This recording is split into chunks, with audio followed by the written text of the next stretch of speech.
오늘은 영적 성숙을 위한 우리 환상 버리기 마지막 날입니다. 8번째 강의, 내가 만든 하나님에 대한 환상, 이걸 버리자, 이런 주제를 가지고 말씀을 나누려고 해요. 오늘 말씀은 욥기 42장 1절부터 6절까지 말씀.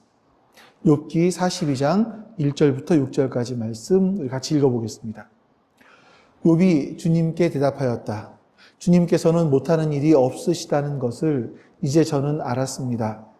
주님의 계획은 어김없이 이루어진다는 것도 저는 깨달았습니다. 잘 알지도 못하면서 감히 주님의 뜻을 흐려놓으려 한 자가 바로 저입니다. 깨닫지도 못하면서 함부로 말을 하였습니다. 제가 알기에는 너무나 신기한 일들이었습니다. 주님께서 말씀하셨다. 들어라, 내가 말하겠다. 내가 물을 터이니 내게 대답하여라 하셨습니다. 주님이 어떤 분이시라는 것을 지금까지는 제가 귀로만 들었습니다. 그러나 이제는 제가 제 눈으로 주님을 뵙습니다. 그러므로 저는 제 주장을 거두어 드리고 티끌과 잿더미 위에 앉아서 회개합니다. 아멘.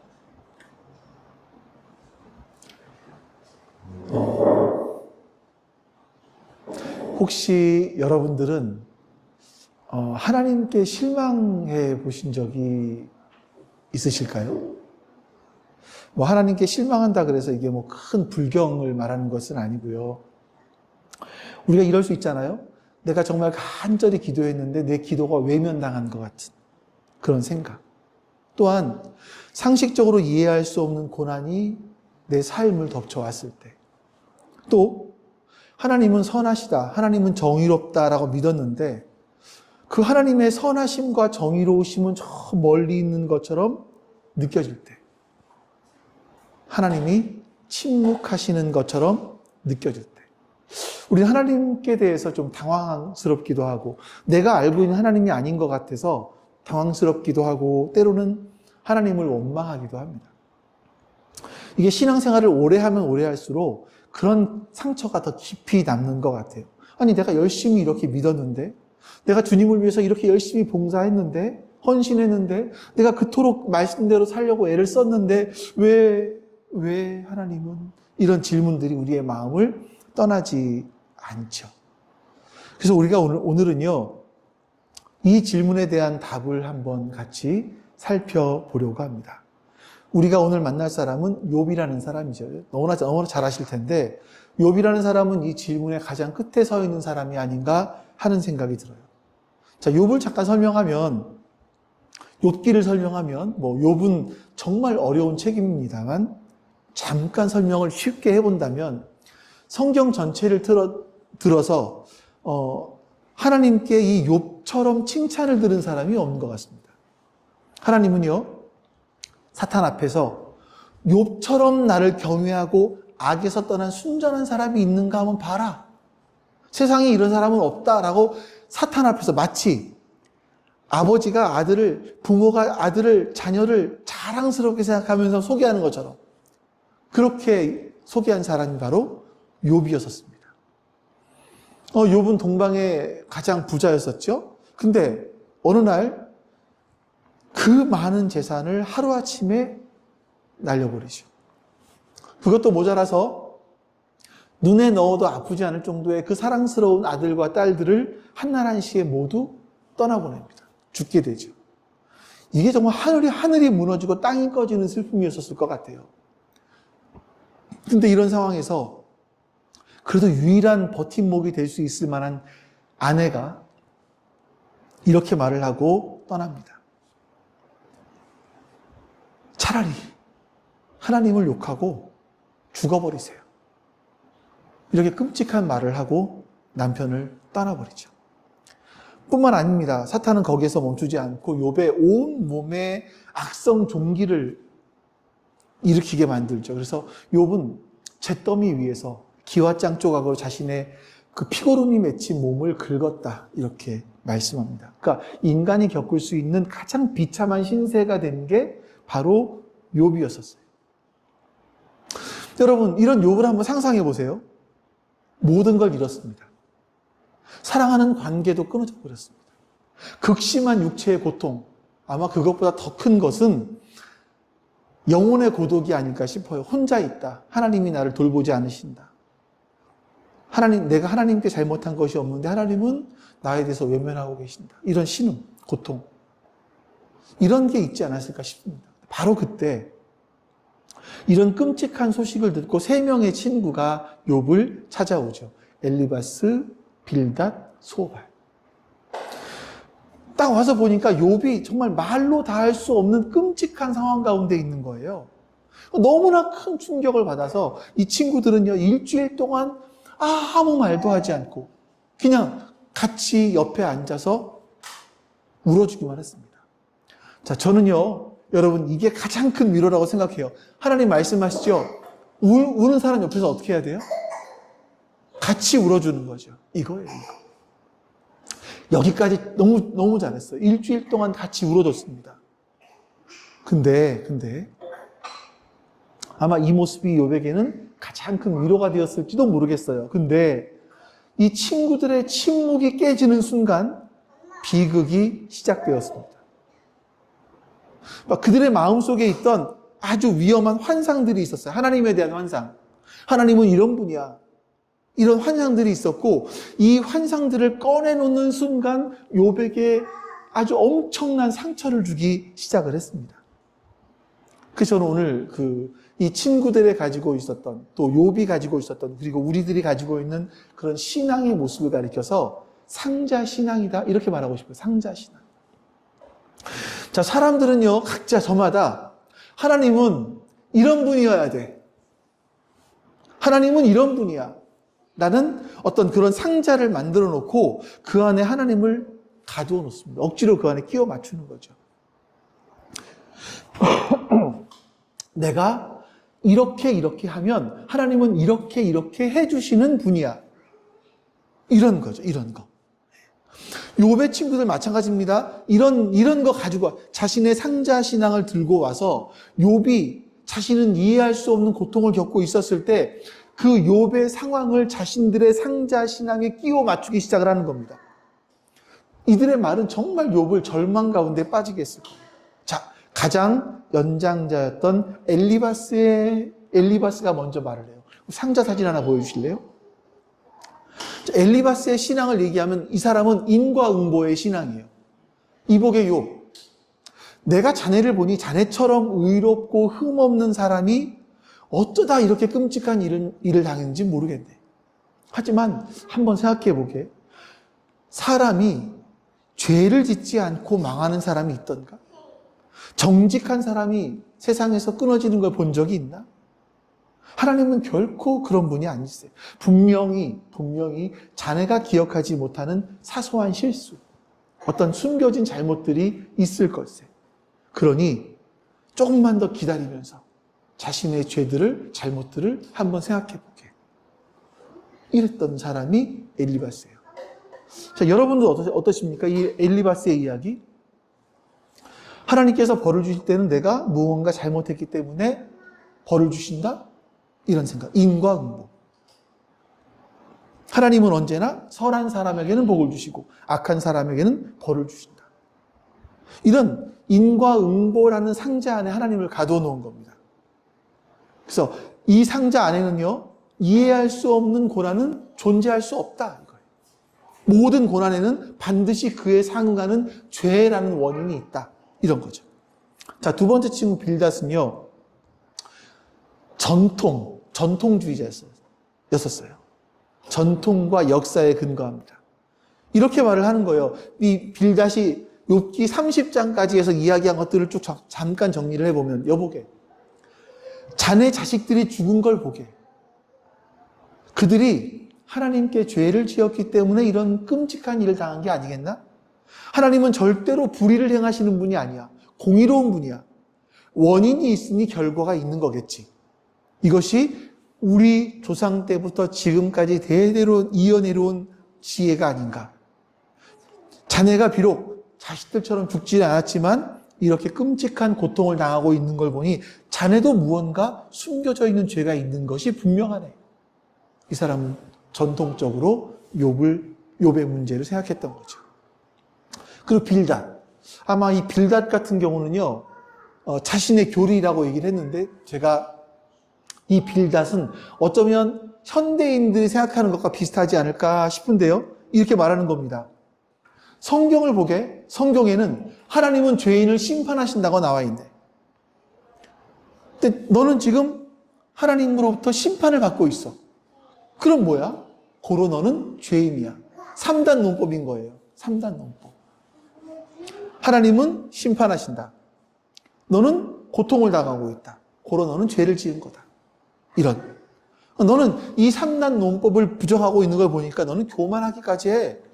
이렇게 말을 하는 거죠. 이 빌닷 마지막에 소발은요, 자신의 교리라는 상자를 너무나 믿었기 때문에 그 상자에 들어맞지 않은 그 욥의 현실 자체를 부정하고 파괴했습니다. 자, 여러분, 이 세 가지가 틀린가요? 완전히 틀린 이야기인가요? 아닙니다. 이들의 말 속에는요, 진리의 편린들이 있어요. 진리의 조각들이 있어요. 근데 이 사람들은 뭐냐면 지금 인과 응보라는 조각 하나, 이게 하나님의 전부인 줄 알고 있는 거예요. 전통주의라는 이 조각 하나, 이게 하나님의 전부라고 생각하는 거예요. 이게 문제인 거죠. 하나님의 일부를 보고 이게 전부다라고 생각하는 이런 오해들. 우리가 똑같아요, 근데. 우리 똑같아요.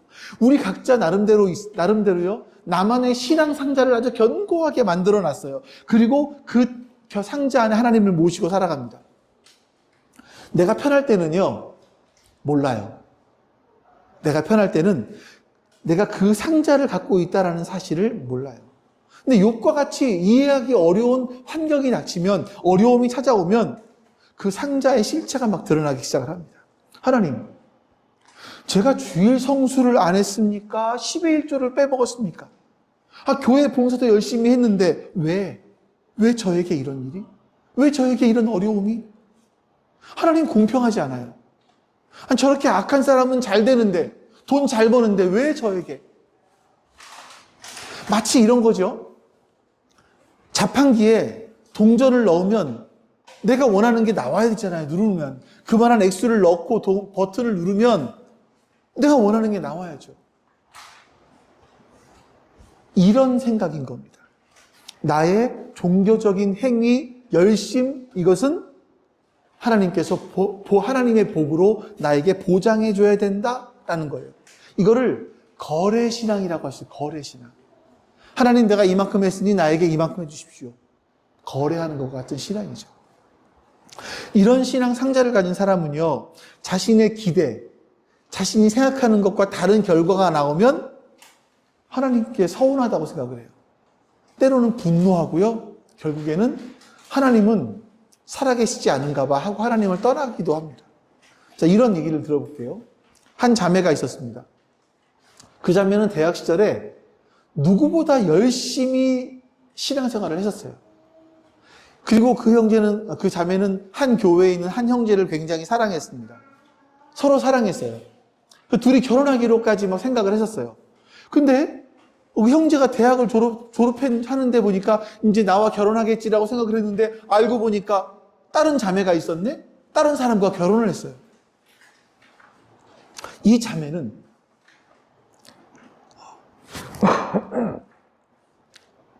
다시 새벽마다 뜨겁게 기도하기 시작했습니다. 자, 다음 사진 보여주실래요? 다음 상자.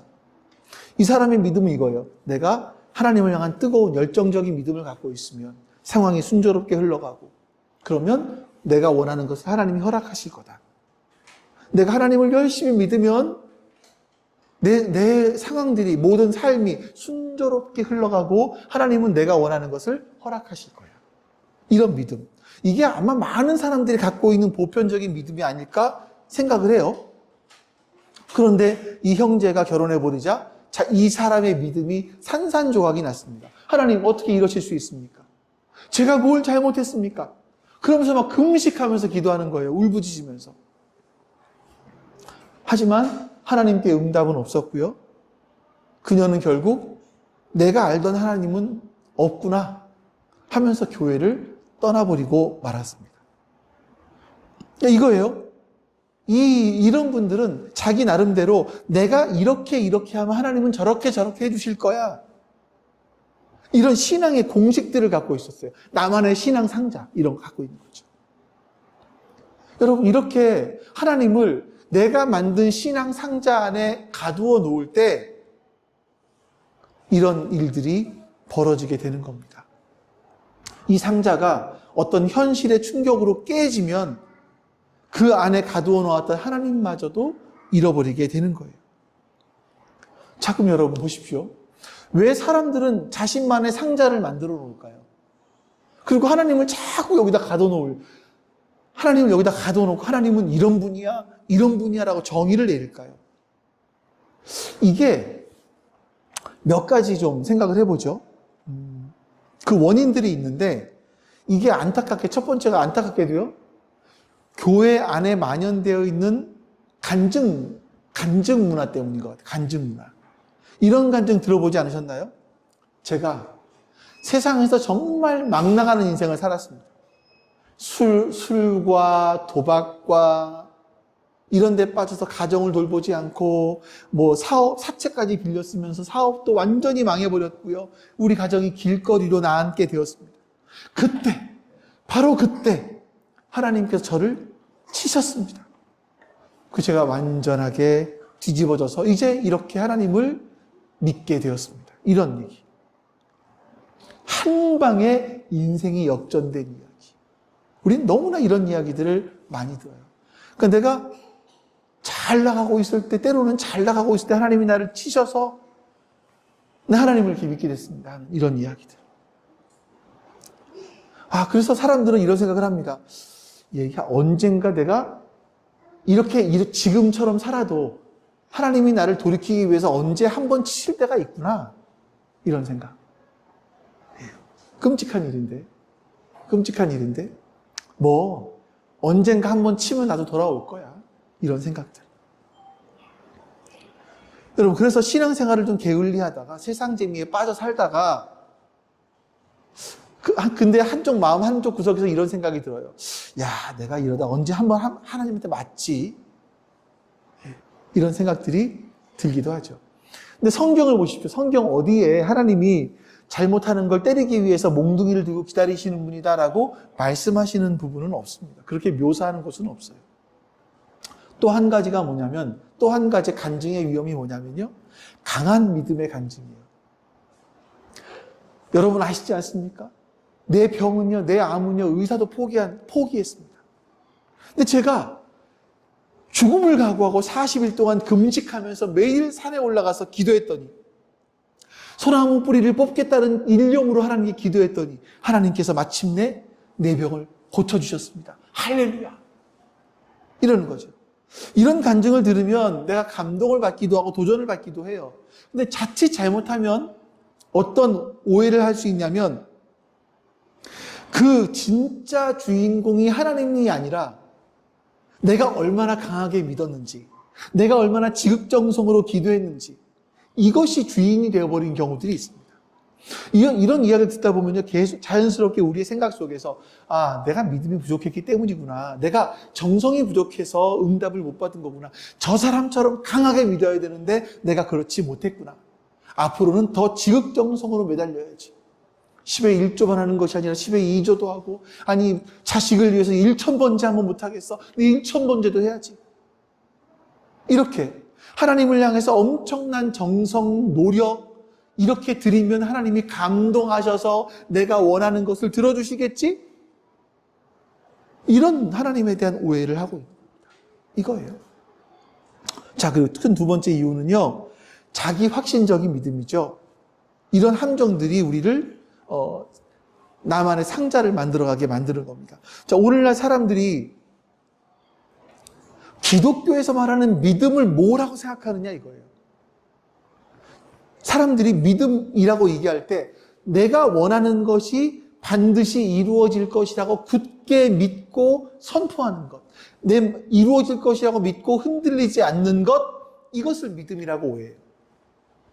내가 간절히 바라는 것을 스스로에게 계속 되뇌어요. 기도하면서 하나님께서 이루어지실 거야. 분명히 이거 하나님의 뜻이야. 하나님이 이루어주실 게 맞아. 라고 합니다. 입술로 될 줄로 믿습니다. 믿습니다. 외쳐요. 그러면 그 믿고 내가 간절히 원했던 것이 현실에 나타날 것이다 라고 생각하는 거죠. 이걸 믿음이라고 생각을 해요.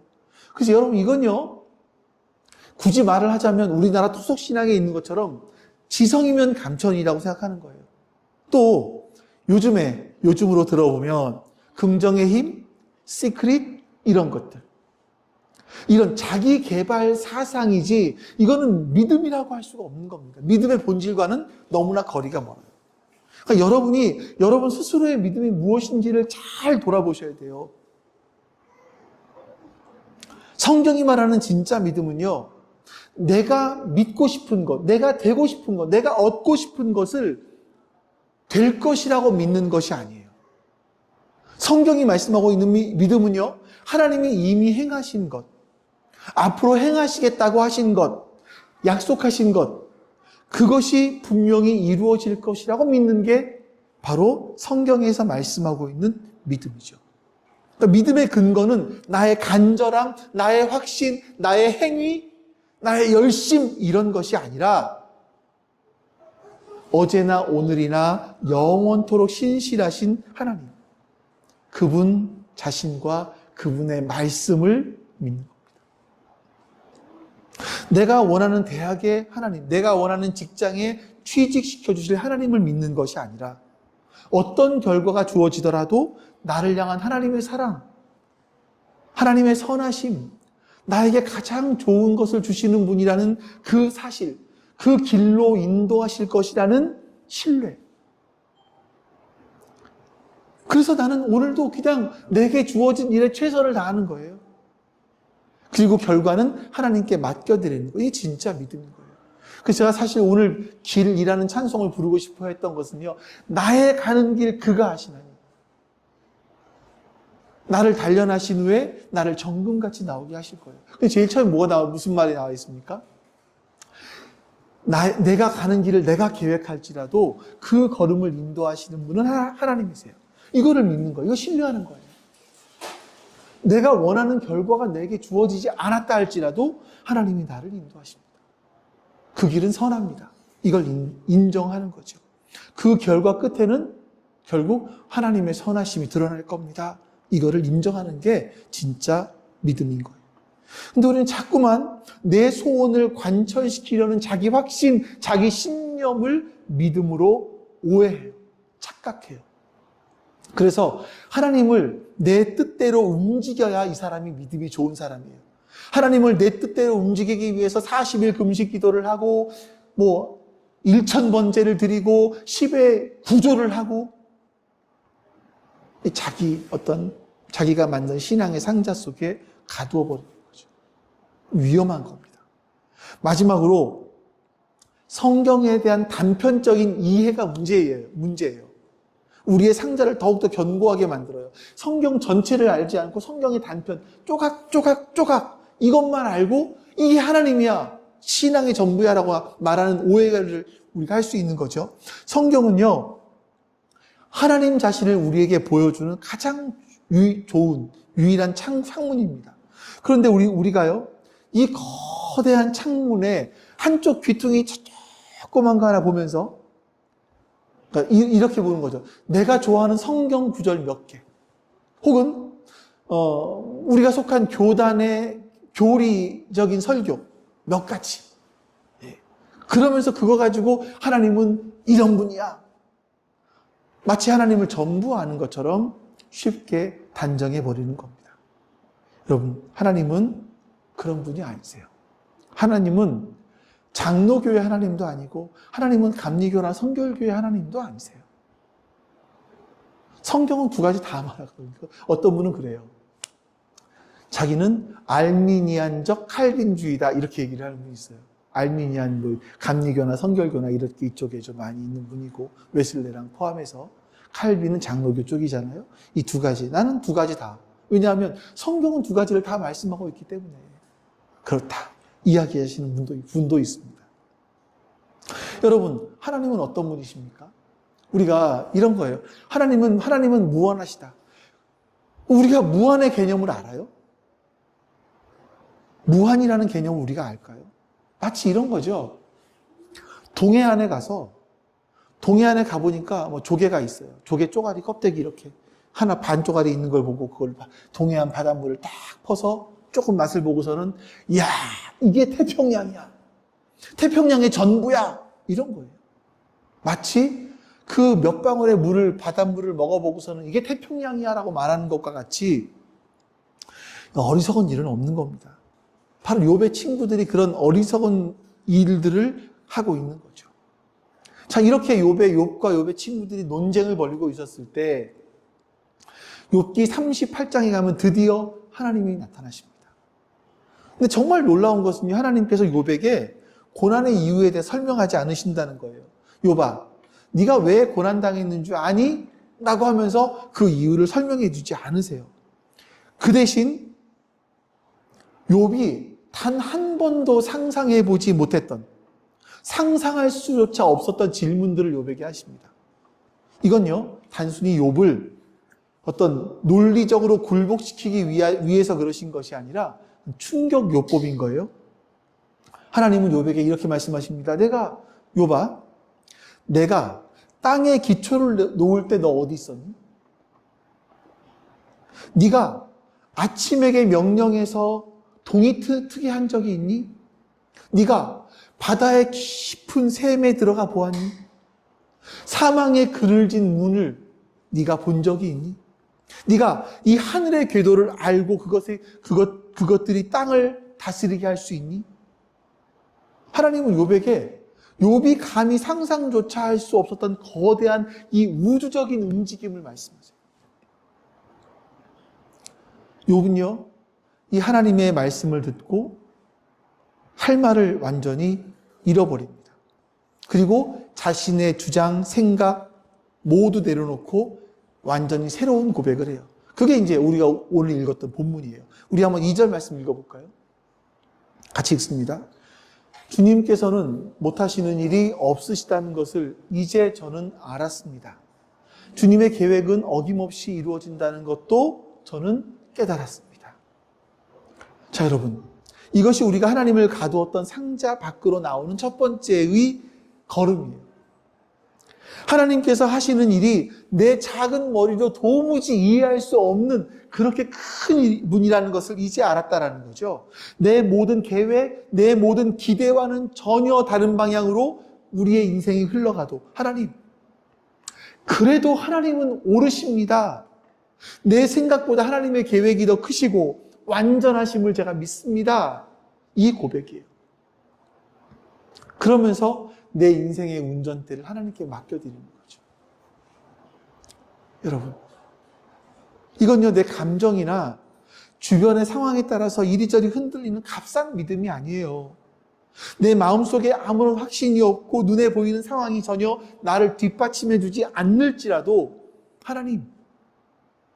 하나님의 선하심, 하나님의 신실하심, 이걸 신뢰합니다.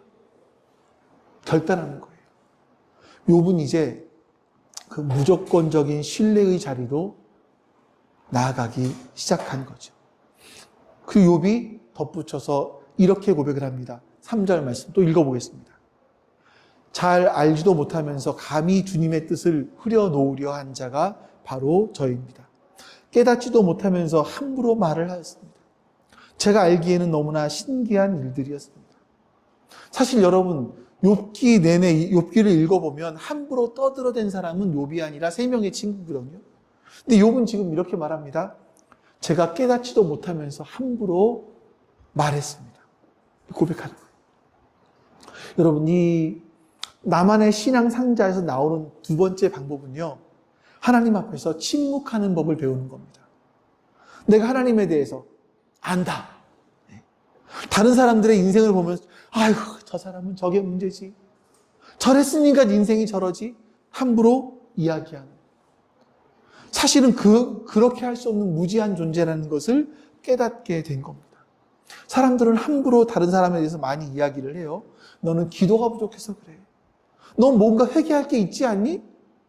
이런 아주 값싼 정답들을 자신의 상자 안에 만들어 놓고 함부로 던지는 거예요. 함부로 아무 말이나 하는 거예요. 그거보다 정말 좋은 것은 그 사람 옆에 앉아서 울어주는 겁니다. 기뻐할 때 같이 웃어주는 겁니다. 그의 등을 토닥거려주고 같이 밥 먹어주고 하는 거죠. 우리가 할 수 있는 거룩하고 최선의 일이 이런 거예요, 사실은요. 함부로 어떤 사람을 평가할 수 있겠습니까, 우리가? 고통 가운데 있는 사람에게 진짜 필요한 것이 있다면 그 사람의 문제를 날카롭게 분석해서 조언해 주는 거, 그거는 누구죠? 그 상담하시는 분? 애기들 금쪽? 오은영 씨. 그런 분들이 하게 냅두세요.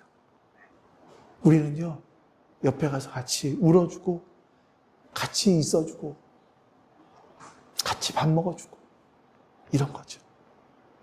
자, 욥은, 그리고 마지막에 욥은 이 위대한 고백의 절정을 향해서 나아가면서 이렇게 말합니다. 5절과 6절 같이 읽어볼게요. 주님이 어떤 분이시라는 것을 지금까지는 제가 귀로만 들었습니다. 그러나 이제는 제가 제 눈으로 주님을 뵙습니다. 그러므로 저는 제 주장을 거두어드리고 티끌과 잿더미 위에 앉아서 회개합니다. 이게 나만의 신앙 상자에서 나오는 마지막 관문이고 가장 중요한 핵심입니다. 이거예요, 여러분. 내가 그동안 알고 있었던 하나님에 대한 정보들, 그러니까 이 정보로서의 하나님에서 벗어나서 실제로 살아계신 인격적인 하나님을 내 삶으로 경험하는 거예요. 자, 욥은 지금까지 이 말씀에서 보시면 욥은요, 지금까지 하나님에 대해서 많이 들었습니다. 들어서 하나님을 알고 있었어요. 하나님에 대한 지식, 이거죠. 근데 이 지식이라는 것이 내 인생의 그 뿌리를 송두리째 흔들어 놓을 만한 그런 너무나 엄청난 환난 앞에서 그 고난을 통과하면서는 아무런 효과가 없었어요. 근데 이것을 통과하고 나니까 이제 이렇게 고백하는 겁니다. 이제는 제가 제 눈으로 주님을 뵙습니다. 이 고백을 합니다. 머리로만 알고 있었던 차가운 지식이 이제는요, 내 전 존재를 흔드는 뜨거운 하나님에 대한 만남으로 살아있는 체험으로 바뀌게 된 거예요. 그리고 살아계신 하나님 직접 만나고 나니까 그의 삶에서 자연스럽게 따라오는 반응이 뭐냐면 이제는 저의 주장을 거두어 드립니다. 이거예요. 제 주장을 거두어 드립니다. 회개가 이거예요. 회개는 다른 게 아니라 여러분, 이거를 회개라고 말씀하는 거예요. 회개는 단순하게 내가 저지른 잘못, 내가 잘못했는데, 정말 어떡하지? 잘못했네? 이걸 깨닫는 게 회개가 아니라, 반성하는 것이 아니라, 내 인생은 마땅히 이래야만 돼. 하나님은 반드시 이렇게 행동하셔야만 돼. 나에게 해주셔야만 돼. 그동안 내 인생에 내가 주인처럼 굳게 믿고 있었던 모든 주장, 권리, 이런 것들을요, 전부 내려놓는 겁니다. 하나님을 가두어 놓았던 나의 작은 신앙의 상자들, 나의 교만, 나의 기대, 나의 상처, 나의 모든 권리 다 티끌과 잿더미 위에 내려놓고 회개하는 거예요. 상자 밖으로 나와서 나를 오래전부터 기다리고 계셨던 하나님 앞에 온전히 엎드려서 하나님, 내 주장을 거두어 드립니다. 내가 지금까지 알고 있었던 내가 추구했던 삶 모든 것들을 거두어 드립니다. 내가 지금까지 옳다고 여겼던 모든 것들, 내 마음대로 하고자 했던 이 모든 것들을 거두어 드립니다. 이게 회개예요. 그래서 회개는 반성이 아니라 턴입니다. 돌아서는 겁니다. 그럴 때 우리의 삶에 새로운 시작이 일어나게 되는 거죠. 자, 이제 말씀을 맺겠습니다. 데니스와 마리아라고 하는 두 어린아이가 있었어요. 어느 날 그 어린아이들은 마을 어귀에 있는 꽤 깊은 연못가에서 막 놀고 있었습니다. 근데 데니스가 발을 헛디뎌서 그만 연못에 빠지고 말았어요. 이 데니스는 살기 위해서 발버둥을 쳤습니다. 이 모습을 본 마리아는요, 너무나 무서웠지만 이 친구를 구해야겠다는 그런 마음 때문에 연못에 손을 집어넣었고요. 그 손에 데니스의 머리가 잡혔어요. 그래서 있는 힘껏 당겨서 올렸습니다. 자기 힘으로는 이 아이를 구해낼 수는 없지만 숨을 쉬게는 할 수 있겠다 싶어가지고 이 아이의 머리를 잡고 끌어올려서 이 숨을 쉬게 해줬어요.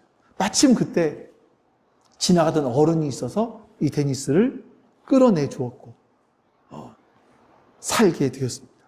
근데 이 이야기가 이제 그 지역 신문에까지 나게 되었고 지역 신문의 기자가 이 마리아를 찾아왔습니다. 인터뷰를 하는 거예요. 마리아, 너 정말 대단하고 용감한 일을 했어. 너는 친구의 생명을 구한 영웅이야. 어떻게 그 이후로 데니스와는 얼마나 더 친해졌니? 라고 물었어요. 그랬더니 마리아가 고개를 푹 숙이면서 이렇게 얘기합니다. 그 다음부터는 마리아가 데니스가 저랑 안 놀아요. 왜? 데니스는 자기 머리카락을 내가 너무나 세게 잡아당겨서 저한테 화가 많이 나 있어요. 이렇게 이야기를 했다고 합니다. 이 이야기가 여러분 뭘 말해주는 것 같으세요? 이 데니스를 살리기 위해서 이 친구의 머리카락을 붙잡고 아프게 당겼는데 이것을 데니스는 마리아가 자기를 고통스럽게 했다고만 생각하는 거예요. 자기가 죽을 위기였다라는 걸 생각하지 못하는 거예요. 어쩌면 여러분 이 모습이, 이 어리석은 데니스의 모습이 우리가 똑같지 않습니까? 하나님은요, 우리를 절망과 죄악의 깊은 연못 속을 건져내기 위해서 때로는 머리카락을 잡아당기기도 하시고 때로는 팔을 잡아당기기도 하세요. 근데 우리는 그 하나님의 손길을 깨닫지 못하고 하나님 왜 내 머리카락을 잡아당기세요? 너무나 아프잖아요. 하나님 왜 내 팔을 잡아당기세요? 너무나 아프잖아요. 이렇게 얘기하고 있는 건 아닌가요? 하나님 좀 그만 좀 아프게 하세요. 그만 좀 힘들게 하세요. 저 좀 내버려 두세요. 이게 우리가 하나님을 향해서 원망하고 있는 건 아닌가요? 사실은 하나님께서 우리를 살리려고 하시는 건데. 여러분, 우리가 만든 작고 초라한 신앙의 상자의 눈으로 보면 우리의 인생에 찾아오는 그런 이해할 수 없는 고난은요, 그저 아픈 거예요. 그저 억울하고 부당한 일이에요. 나를 너무나 힘들게 하는 일들이에요. 하지만 욥의 고백처럼 그 상자 밖으로 용기 있게 걸어 나와서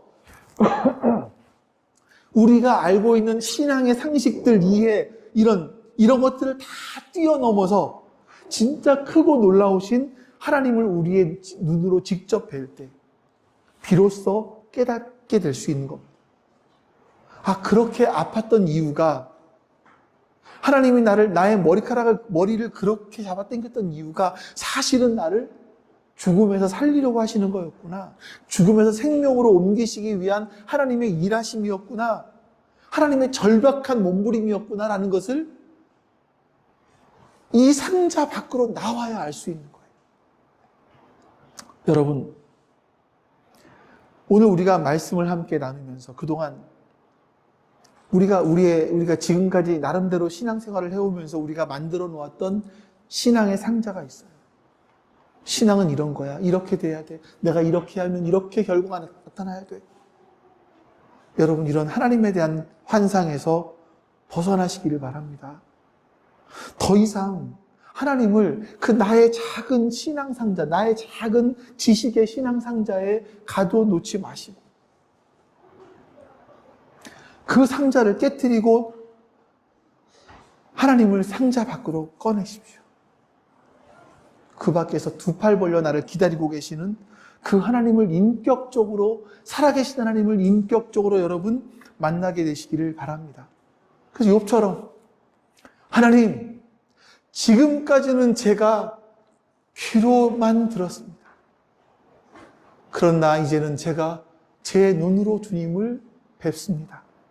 이 고백이 욥의 고백이 아니라 바로 여러분과 저의 삶의 고백이 될 수 있기를 주님의 이름으로 축원합니다.